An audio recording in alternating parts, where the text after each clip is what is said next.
and welcome back to the Housing and Construction channel, your go-to source for all things related to designing, building, and maintaining your dream home. I am Bash, your host, and I'm thrilled to have you join us today. With me today is Engineer Abel Cudjoe, who is going to take us through local languages and the essence they play in software training. But before we dive into today's show, I want to just once again acknowledge our sponsor, Ahemfie Estate, for their unwavering support. Yes, they are the backbone of our show, providing us with the tools and resources we need to bring you the latest and greatest in the world of construction. Ahemfie Estate is a leading real estate development company dedicated to providing top-notch and sustainable homes at flexible payments and affordable prices. So do make sure you look them up on all social media platforms, Ahemfie Estate, or on their website. You can go to ahemfieestate.com to check them out. Now, let's dive into today's discussion. Engineer Cudjoe, you're welcome. You're welcome. Thank you for having us today. Thank you. So we know you have been in these services for quite some time now. For how many years? Okay, so it's about a decade and a half. Wow. That's a lot of experience. Yeah.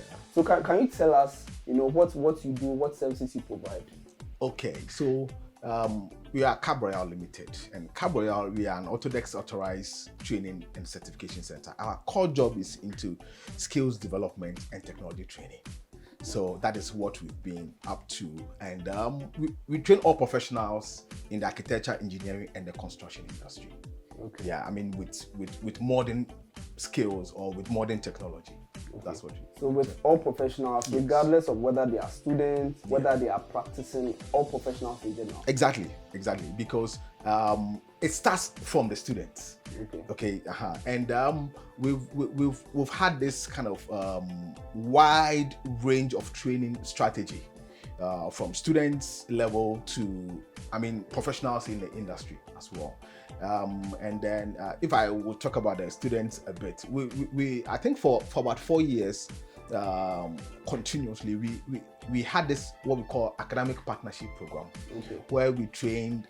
We went to the universities, and some of the universities that were on our academic partnership program were Central University at Mutual. We were coming, I think, the architecture department.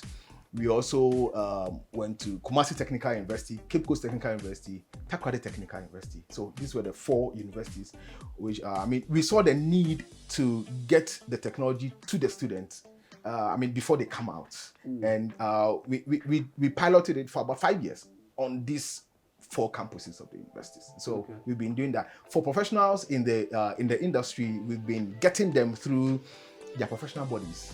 So we are partners with Ghana Institute of Engineering, Institution of Engineering and Technology, Ghana Institute of Surveyors, and quite a number of professional bodies around. And then those that are not affiliated with any of these professional bodies, we grab them in between, and then we provide the training for them. Okay, so assuming I am not with a professional body, I'm not in a firm, I'm not a student, I'm doing my own thing, and I would like to contact you for some sort of training. How can I get to you? Okay, so we have either you come to our center in Kokomemle if you want a face-to-face training, or you can enroll in our hybrid program where it doesn't matter your location. You can still take the instructor-led training program with us. And then we also have online.mycabsolutions.com. That is our online platform where you can take all our training courses online. You don't even have to come to us straight away. All right, that's fine. So now, particularly on today's episode, we wanted to look at how local languages affect the software training. So we want to ask, have you had sessions where you've done some local languages, use that format to teach your students? Okay. Yes.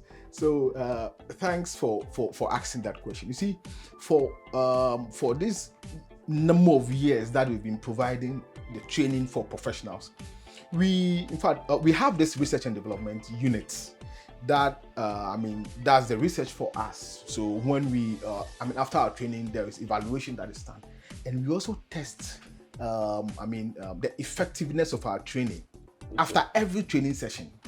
So we discovered at some point we decided to use the local languages to train throughout, and then the local language we used was Twi language, and we saw that the passion, the excitement that was in the class, because we deliberately made it that, hey, look, that is going to be the medium of communication, and everybody was okay with it, that training badge.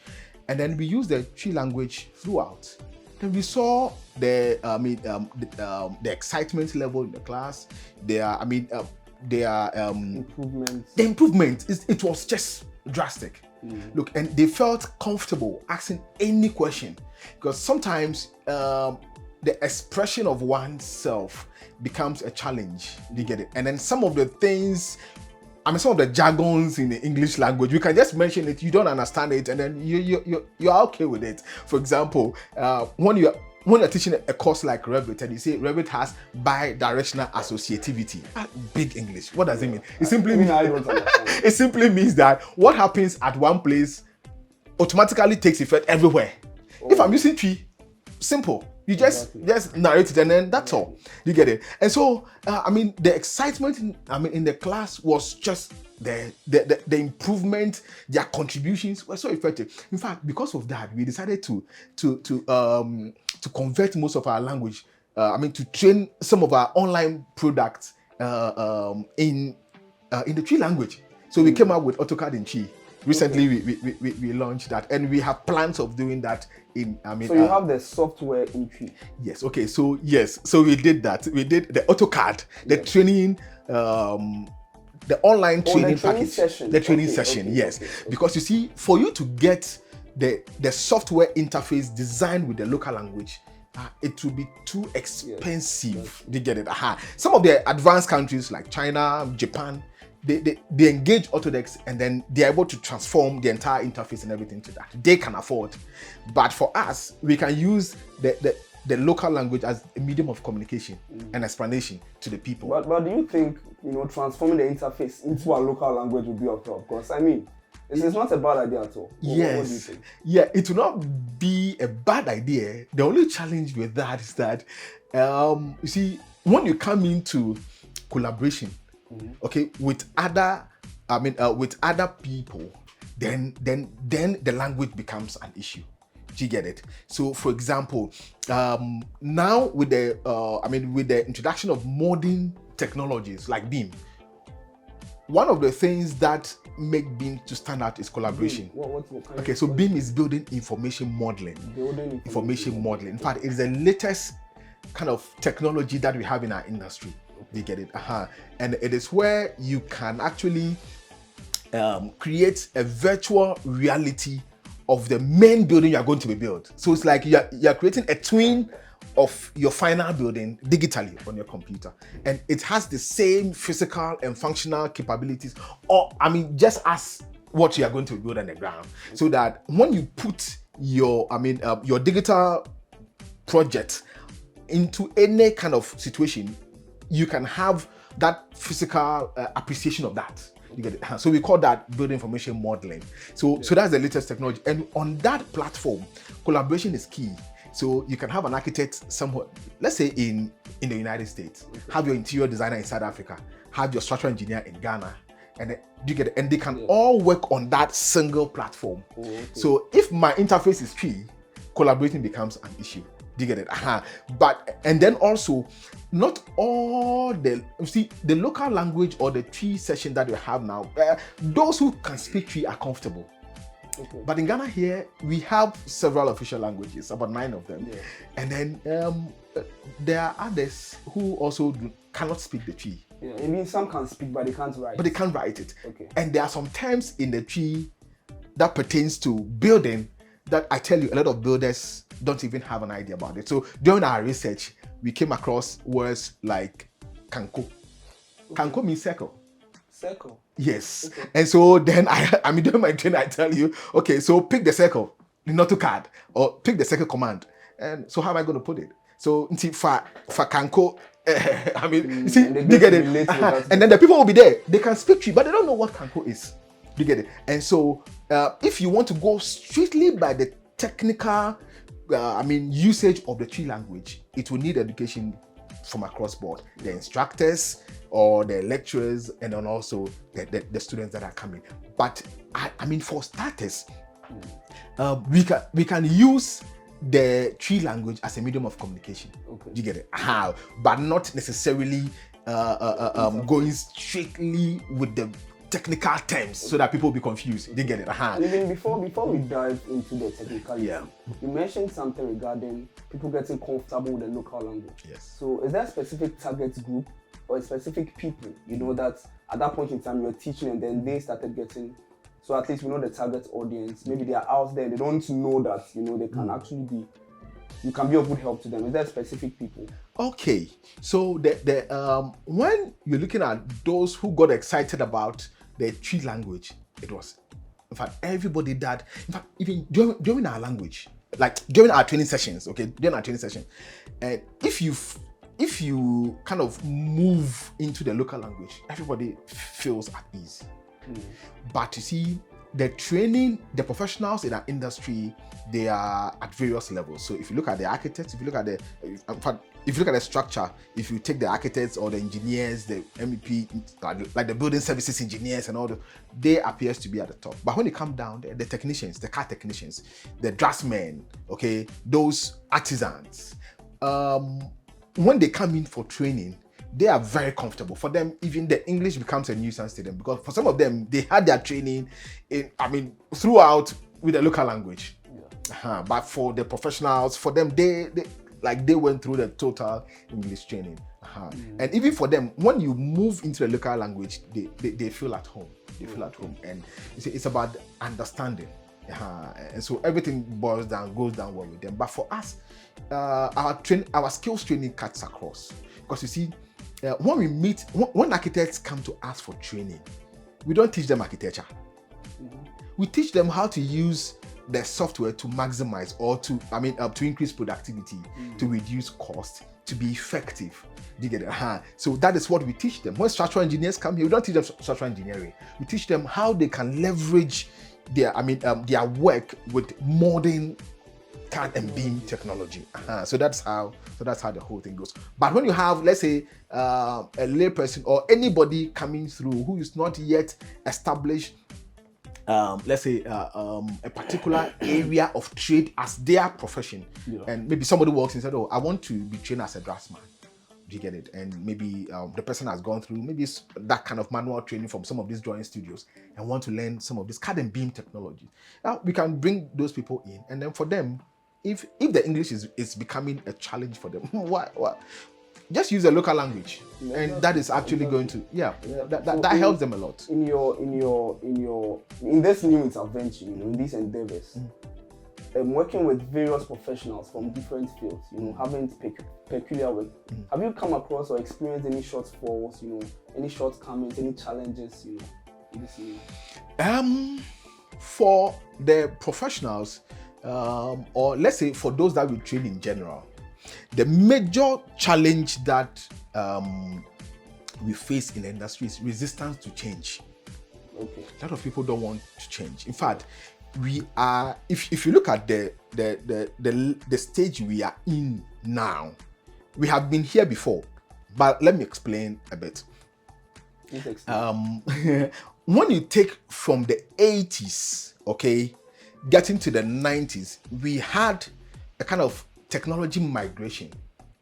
Let me even go a bit way behind. So if you look at time immemorial to about the 70s, the technology that was in vogue was the hand, like the drawing board, the hand drawing. The drafting. Exactly. You're using the drawing board, your set square, your circle plates, T-squares, and those things. So the bigger your drawing board, the bigger you can make your details, because then you can draw big buildings on that, though you can scale it. But the detail, it is much more detailed. So getting into from the 80s, we had CAD being introduced. Autodesk released their first version of AutoCAD 1.0 around 1981-82. That was when it was. So in Ghana here, we had CAD being introduced in around 1985 by one architectural firm. This architect, architect Robert Hayford, he introduced, in fact, he started using it on that commercial level. And everybody now started coming in. People also came in, started using it. And in the 90s, getting to the early 2000s, there was a huge CAD to BIM, drawing board to CAD migration. A lot of people did not migrate. They were retired by the technology. It felt comfortable with the drawing board, and then very soon it became very difficult for them to practice. They became ineffective because when a client engages you, he's not engaging you for your hard work. He's engaging you for the final product. So why will you use a tool that will take a year to finish? A drawing. So at that point, those who migrated from the drawing board to the CAD technology were the fastest. They were the most efficient. The efficiency level was high. The productivity level was high. Okay, we are at that same junction again. Now in our industry, we've gotten to the point where we are not moving from drawing board to CAD, but we're moving from CAD to BIM. And there's that global BIM adoption. And if you don't migrate, you are left out. Because look, if you take, let's say, a CAD software, if a CAD can take you about a month to finish a project, BIM software can take you about 3 days. And if you automate your BIM setup very well, it will take about a day. So imagine having a staff walking into an office in a day, in the morning, 8 o'clock, and by the time he's leaving the office, he's printing the work, he's printing his drawing. This is productivity. Whatever investment you put in, you have return on that investment. And that's what you're talking about, okay? So the resistance to change is one of the major problems. And also the software complexity. You see, if you are using BIM, or some of this modern technology, the entry point is steep. Okay, it's steep. You will struggle to get used to it. The moment you get used to the software, it becomes easy, and you are able to use it. Continuous practice. Exactly. If you don't practice continuously, you start having that problem. And so that kind of software, complexity, adapting to it at the beginning, creates that challenge for some of the people. So regarding the resistance to change, do you think they understand what it means for the software to be introduced to them? Do you think they understand? Or they are adjustable? Okay, so people get used to a particular software and they don't want to change. You see, if you're looking at technology in general, each time you have a technology being introduced, first you have the innovators. They consume about 2.5%. For them, when they hear of it, they want to see what is in there. Then you have the early adopters. The early adopters, they will not come in at the beginning, but they will wait for people to just, use it and then confirm or recommend, then they will come in. We have the early majority. They will wait and come in later. We have the late majority. For them, by the time they come into the game, we are switching to the next one. Then we have the laggards. For them, they will not change. Whether it is going to help them, give them millions of dollars, they will not change. They will still stick to what they have. Okay, so all these level of technology users, they have their own challenges. Okay, they have their own challenges, and they have their own point of entry into it. So at the beginning, when there's a new technology being introduced, those that come in are few. But their recommendation bring the early adopters, and then the early majority, the late majority, and then the laggards that they will not change. So most of the time, people are not so sure whether the new technology is going to help them. So they see it being used widely across, and then they come in. But a lot of people migrating from a comfortable technology to even a much more efficient technology, they always pull back, and they find that kind of challenge. So they're always resisting at the beginning. You also mentioned how some educational programs have embraced this local dialect, the teaching session. Can you have some examples of institutions that have accepted? Okay, so we provide, in fact, we assist some of the professional bodies in their CPD programs. Okay, they are partners. During the course of our training with them, we sometimes voluntarily decide to, in fact, if an experienced instructor and you're teaching and you're seeing that there is difficulty, you try all options to make sure the information gets to the people very well. So sometimes, because we know that training in our local language is a secret weapon for us, we quickly solve that problem, and then we switch back to the English to continue. And then within that time of switching, they get it. So that has become, I mean, one of our secret weapons which we use.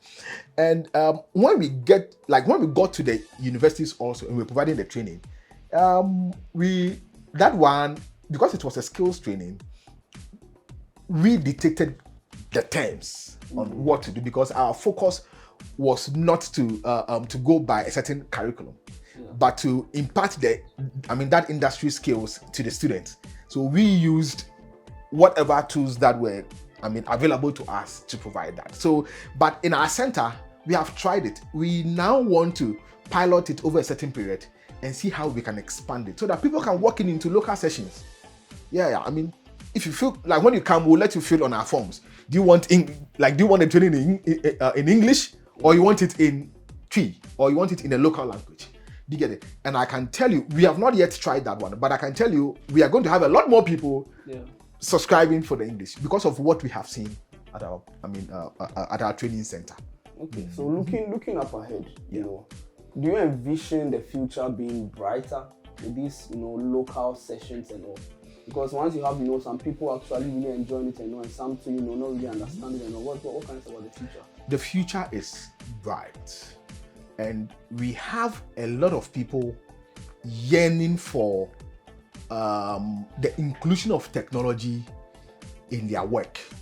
Okay, and if we keep it at that top level where it is only English, we cut off the locals.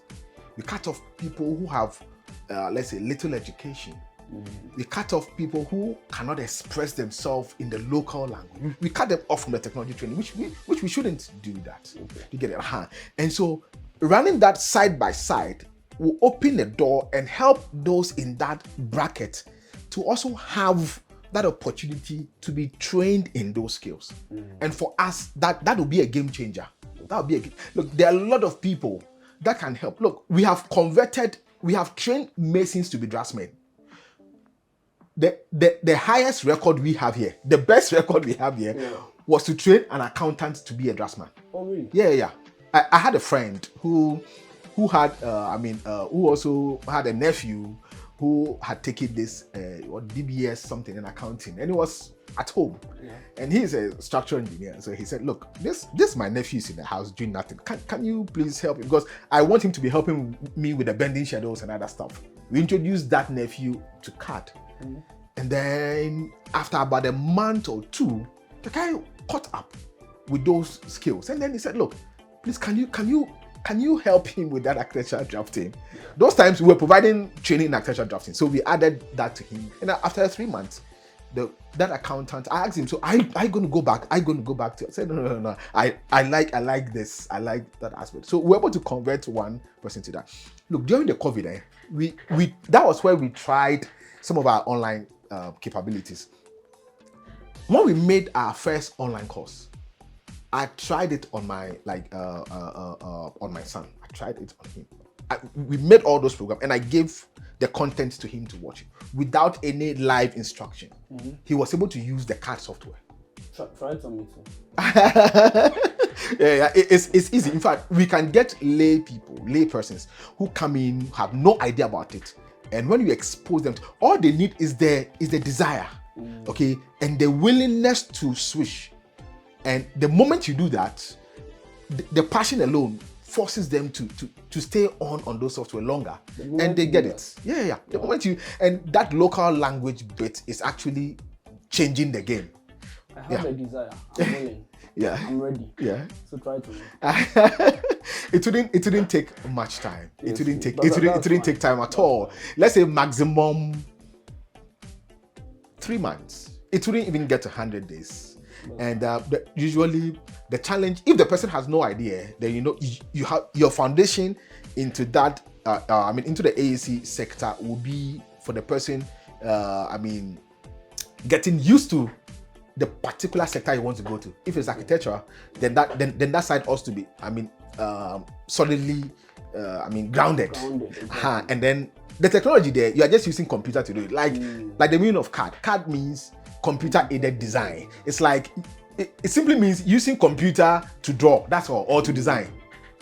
Do you get it? And AutoCAD is automated computer aided design. In other words, an automated system where you are using CAD to design. So in other words, I'm drawing with the help of computer. That's what AutoCAD means. Yeah. You get it? But when you present this to the layperson and say, look, AutoCAD means drawing with the help of computer, the understanding is different. Yeah. Do you get it? Than to say AutoCAD is a software that you have to, it becomes these are very, very rich words. We are very grateful. Very good. So, but finally, before you go, so to people out there, you know, who are very well versed in only, you know, the local languages. Yes. Or I have a colleague who is only prominent in the local language. But what is your advice to them regarding reaching out for software and language? Just a few words for them. Okay, so for them, so long as the desire is there, what my advice to them is that they shouldn't make the English language become a barrier. For some of us, we are seeing this as a revolution. We really want to get down to the people. So when they contact Cab Royale or Cab Solutions, we'll be able to provide that kind of support to them. Okay. In fact, this is actually going to, this platform that we've gotten from, from your units, is actually something that is laudable and is actually sending some of these things out there. But we are seeing it as a revolution. They shouldn't make the English to be a barrier. They still have the right to go on with it. To adopt any skill, to adopt any technology, and we are ready to help them. They should plan the sector they want to go. They should be ready to take up the challenge to learn it, and then the sky is the limit. Yes, sir. Thank you very much. Thanks so much for having me. Thank you very much. Thanks so much for having me. So there you have it, folks. This is a very insightful discussion with Engineer Cudjoe, who is the CEO of Cab Royale. They specialize in services that help you in advanced software and technology as a professional, as a young professional, as someone who is willing to go into design using the software. So you can reach out to them in the video description below. But before you go, I want to invite you to smash that like button and hit that subscribe button. Do not forget to also drop your comments, because you help us tailor down our content to your need. We love hearing from you. Once again, a very big shout out to our sponsor, Ahimfie Estate. It is because of them this show is a reality. So we do appreciate your partnership. Thank you very much. I am Bash, your host.